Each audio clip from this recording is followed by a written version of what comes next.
Hello guys, welcome again. This is a Sir of Motor Racer Vlog. Ayan, so kita naman natin guys, X-Max, napaka-pogi, 300cc.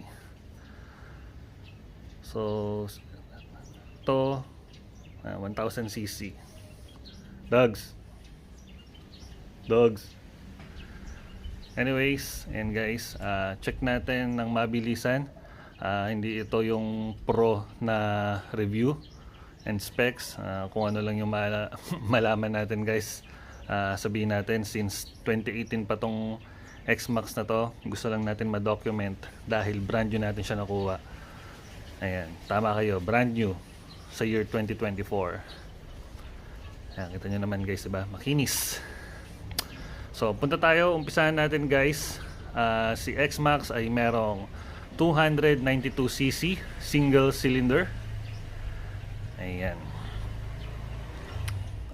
Equipped ng ABS, traction control, ayan, dual disc brake, kabilaan, gulong Dunlop yung brand, sa harap 120/70/15. So mas malaki yung nasa unahan. Yung nasa likod, mas makapal lang yung gulong na nasa likod dahil meron siyang 140/70/14. So 15 yung unahan, 14 yung likuran. So ano pa ba? Naka LED light. Ayan yung windshield, mataas. So tara, lapit tayo. Dito man tayo sa unahan. Yung unahan nito guys, mas gusto ko kung totoosin yung 2024 or 2023 na X-Max. Napakaangas na nung dating nung bago ngayon eh, diba? Ayan, kumpara dito. Pero ang isang gusto ko dito kay X-Max na previous model is yung dash. Ayan. Para sa akin guys, napakaganda pa rin nung analog kumpara sa LED display or TFT. Hindi ko alam, baka TFT na yata yung display. So yun o, pagbukas pa lang guys, ang angas na eh. Akala mo naka 4 wheels ka eh. O diba? So yan, nakaka 50 kilometers pa lang tayo. Fresh na fresh. So ayan, off na ulit natin muna for now. Ayan, yan ang nagustuhan ko kay X-Max, yung dash. So ano pa ba? Kaangas, seat. Medyo nagkaganto lang yung seat natin guys, pero wala yan. So tingnan natin yung upuan. Pero mamaya na. So ganito lang, push lang, push, tapos turn right, press yung lead. Dito kasi guys, kaya siguro may lock to, kasi pwede kang mag charge ng cellphone mo. Eh, syempre kailangan mong i-lock yan just in case malimutan mo, no? Kasi meron siyang charging port. Yung charging port na ito guys, bilog pa, yung pang sasakyan, pang 4 wheels. So kailangan nyo munang bumili nun adapter para maisaksak nyo yung USB port nyo. Ayan. Tapos yung gas tank, paano pag open? Balik tayo sa pinaka off nya, and then press papunta sa left, counterclockwise.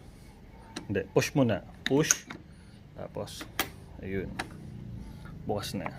So yun yung gas cap, ikot nyo na lang.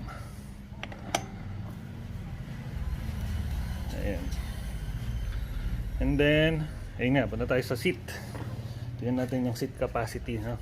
Yung under seat capacity. So clockwise ay push muna, clockwise, then press yung seat. Ayan, tumunog na. So ayan, makikita nyo guys, may LED. Ayan, para sa gabi mapapanood, tawag dito, makikita nyo yung loob Ayan, madilim. Pasensya na, hindi ko nalinis masyado guys eh. So ayan, ito yung capacity niya. Laki. Susubukan natin kung makakapaglagay tayo ng dalawang full size helmet dito. Kasi laki niya eh. Oh. Wala lang dito yung isang full size helmet natin eh. Pero check natin yun guys. Kung kasya. So yan. So yun yung basic specs ng ating X-Max 2018. Actually, sa experience ko guys, siyempre nakagamit na rin tayo ng higher CC na mas mataas pa kumpara dito, no? Like yung Himalayan natin. Kung ako tatanungin guys, sa overall, mas gusto ko to sa X-Max. Hindi ko in-expect na ganito siya sa personal, pag inupuan, pag nagamit I mean. Hindi ko in-expect na napaka-komportable niya. No? So, dun ako after guys eh, sa mismong pakiramdam mo as a rider. Sa akin, ano ba yung mga nagamit na natin personal? R3, siyempre sports bike yon.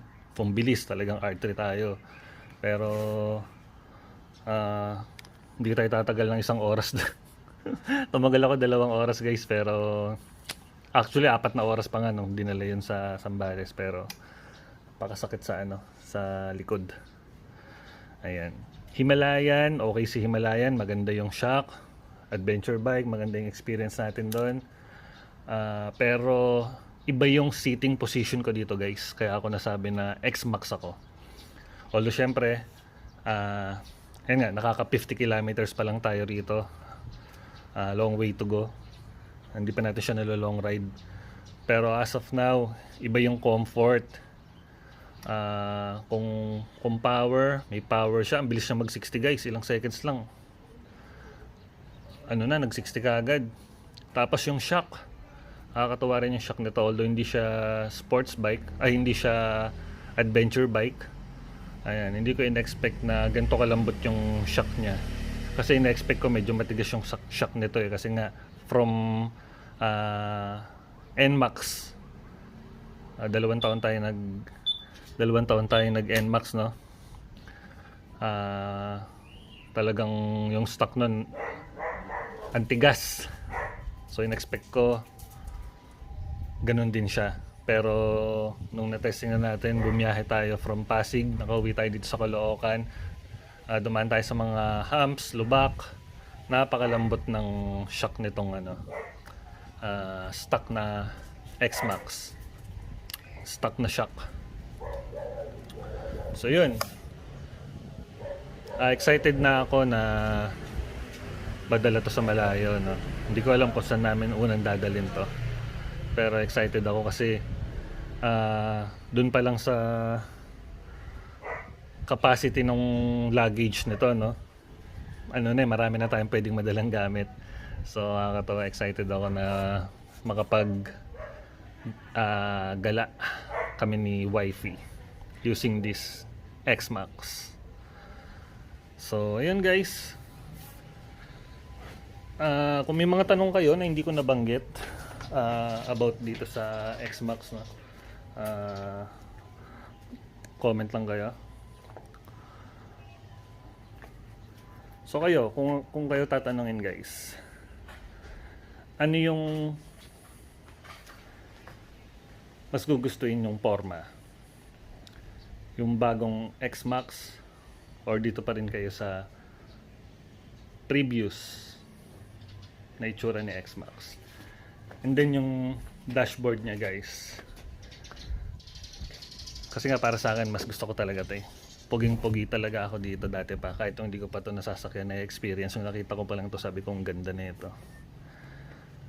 So ano mas gusto nyo? Ito o yung sa old X-Max? Brand, yung bago ngayon, yung latest model ni X-Max.